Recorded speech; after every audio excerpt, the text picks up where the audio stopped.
And it's time to make our antibiotic tea. Now that's not really a word that we use as an herbal action. The antimicrobial, antibacterial, and antifungal qualities of plants are a little bit easier to look at through the terms of taste and through the lens of herbal energetics, right? Antibiotic means against life, whereas antimicrobial, fungal, bacterial, you can sort of picture we're working with microbes, we're working with bacteria, we're working with fungus. We're not going to just kill everything all at once. However, some of our herbs do have all three qualities in one. The first one I'd like to point out is our eastern red cedar. So all times of year, the red cedar leaves, the evergreen leaves, can be used. And where does cedar grow? Around here it grows all along the riverbanks and in places where it can have really wet feet or wet roots. And it has an incredible antifungal property because of that. Red cedar wood is used to be some of the most excellent antimicrobial building supplies, and it's going to do the same thing for our body. So we're going to try to make a quart of tea, and in order to do that we have 5 cups of water. We're going to decoct it, which means we'll simmer it for 20 minutes.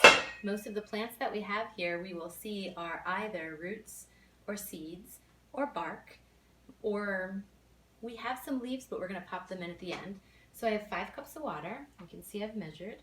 And it will simmer and leave about 4 cups of tea after we've simmered it for 20 minutes. So that's my first step. I'm going to chop up, because most of my herbs are fresh today, I'm going to chop up about 6 tablespoons of herbs. And if they were dry, I would use about 3 per quart of water. So my first tools are chopping board and knife.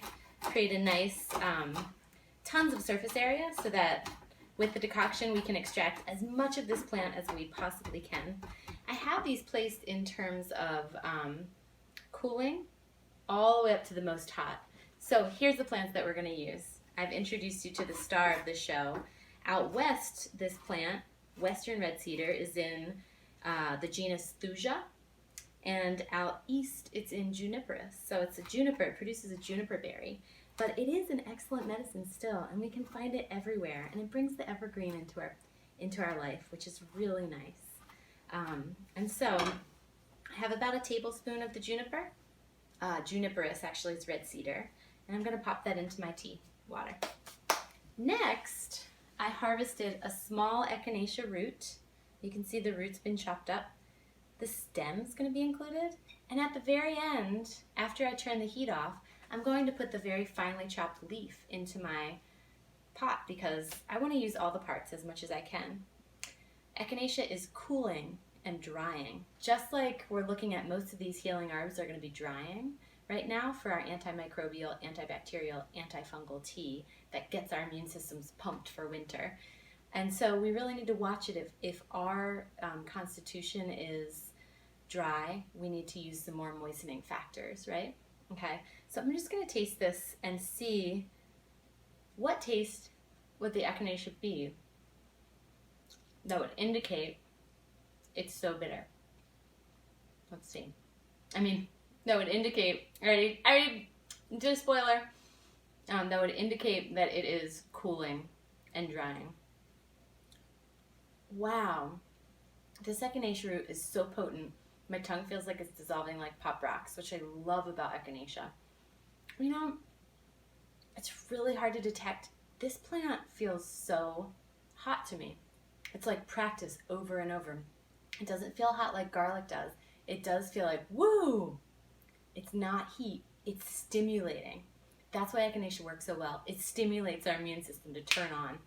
This is incredible. My eyes are watering, my mouth is salivating, but the energetics of echinacea are cool and drying. So we have to remember that. Somewhere in this plant, although it's pungent, is bitter. I can detect a little sour. So when we're talking about the energetics of plants, it's not just one. It's not just one taste. Whew. All right, so echinacea's in there. I didn't take a minute to taste our eastern red cedar. Let's see. A little tough this time of year. We don't have much new growth in October. Uplifting, piney, warm and dry. course it's warm and dry. It's gonna kill fungus, right? Fungus is cold and moist. It lives between toes in dark, wet places. All right. Next, as we move up, we've got fennel. Believe it or not, fennel's dry. Fennel's warm and dry.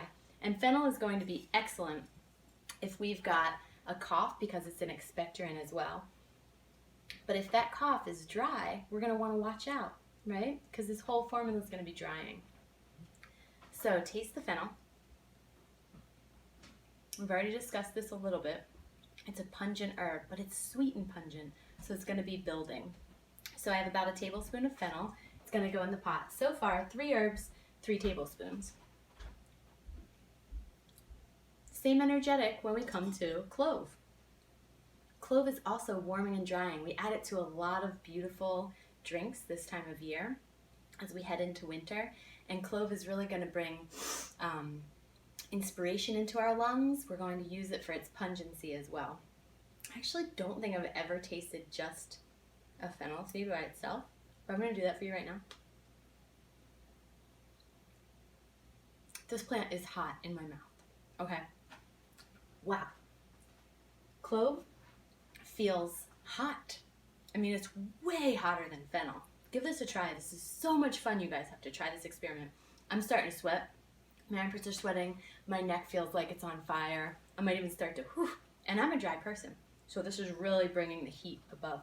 I'm going to put a half a tablespoon in there of clove. All right? Thuja was apparently more warming than clove, but I just got a really big hit from that, so I'm not quite sure where I would place them. And next we have ginger. Ginger moves towards hot and dry, right? You know that, right? Ginger, putting ginger on a sore tight muscle really loosens things up. Putting ginger, a ginger poultice with a nice warm flannel, warm moist flannel over top of it on the kidneys when we're ill is really going to bring heat into those kidneys and life and stimulation. And so I love to use a microplaner for this, and I'm just going to take the ginger and microplane it because ginger is a root. It's nice and soft right now. It's not dry, but dry ginger is even hotter than fresh ginger. I'm not going to go too overboard because this will be the predominant note in any tea that I make, right? Because ginger has an incredibly strong flavor. And I've got about 3/4 of a tablespoon of ginger in here. And finally, these are all of my elements of tea right now. Okay? I'm going to put it on. I'm going to turn it on medium high, and once it gets to boiling, I'm going to keep the lid on and put the timer on for 20 minutes. At that point, when it hits 20 minutes, I'll turn it off, chop up my echinacea leaves, pop them in here, and steep it with the lid on for another 20 minutes. And then it'll be ready to drink and be my nice immune boost tonic. All right, so let's get that started. Well, I have a quiz for you. If you could only grow one herb and rely on it as your immune system boost, tonic, everything, what would it be? Well, here in the Northeast, we have to plant ours today, like right now.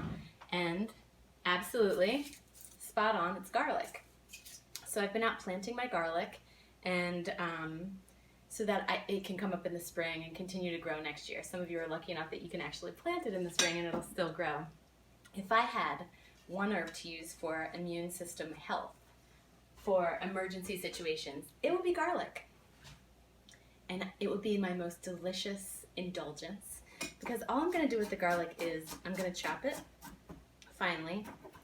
I'm still dealing with the clove situation here. Woo! I'm stimulated. Woo! All right. I also have no pain in my mouth because clove is an excellent topical anodyne. If I had a toothache, wouldn't be feeling it. In fact, I can't feel half my mouth. So I'm chopping my garlic. I'm going to let it sit out for 5 minutes. This is really important. The air needs to hit the garlic in order for the constituents to be able to come out of it and to shift and change in the way that our body can absorb them. Then I'm going to put my garlic into a bowl, simply drizzled with some nice extra virgin cold pressed olive oil, a pinch of salt,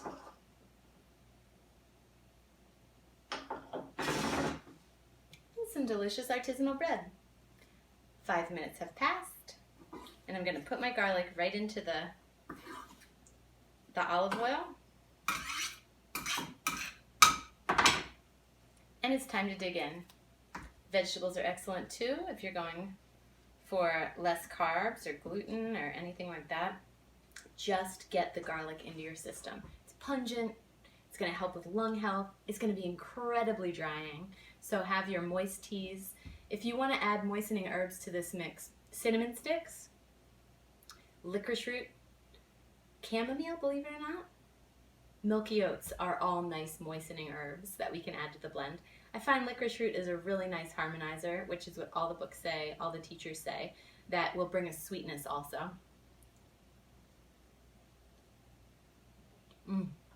Enjoy.